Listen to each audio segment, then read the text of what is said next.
Huge news from Oregon State University. The president has resigned, and the Board of Trustees voted to accept that resignation. This comes after a new scathing report about how his last school, Louisiana State University, handled sexual assault accusations involving athletes. Let's get to our Fox 12's Drew Reeves, joining us now live in Corvallis with reaction to this news. Drew?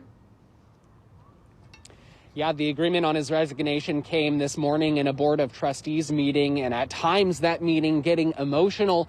Now the university's president is out, effective April 1st. Emotions ran high today as the Board of Trustees met to accept the resignation of Oregon State University President F. King Alexander. I'm sorry to any of the survivors of sexual assault and misconduct that this has brought back any pain. I offer my resignation to Oregon State University to allow us to move on. Just last week, the board had placed Alexander on administrative leave until April 1st. Following that decision, many said more needed to be done, and Alexander needed to step down. The meeting today bringing some board members to tears. I know people have been hurting, and in cases of sexual assault and misconduct and violence and things of that nature, I know it triggers a lot. But I know that's what a lot of the discussion has been around. And I know all too often it gets overlooked. And I just want to make sure you guys know it wasn't overlooked. Alexander's resignation comes over his role in the handling of sexual misconduct allegations from his time as president of Louisiana State University. An independent investigation that was released earlier this month said there were systemic failures by LSU to report incidents of sexual misconduct and abuse in athletics.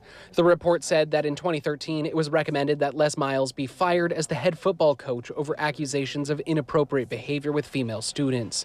The report also said that Alexander knew about the accusations. Students today said they were glad to hear of his resignation. It's probably better for OSU that he steps down because it looks bad on our community if he stays. Any sort of president that has allegations with sexual misconduct and any sort of anything bad on his record in general probably shouldn't be at any university as president. As the meeting wrapped, some trustee board members also gave their apologies. I'm sorry for the pain that people have had to endure, because this isn't what Oregon State is about and wants to be about. And Alexander came to OSU in July of last year after leaving LSU. The board approved a deal that will give Alexander a $630,000 lump sum, $40,000 to relocate, and will also release him from all claims OSU might have against him related to his employment. Reporting live at Oregon State University, Drew Reeves, Fox 12 Oregon.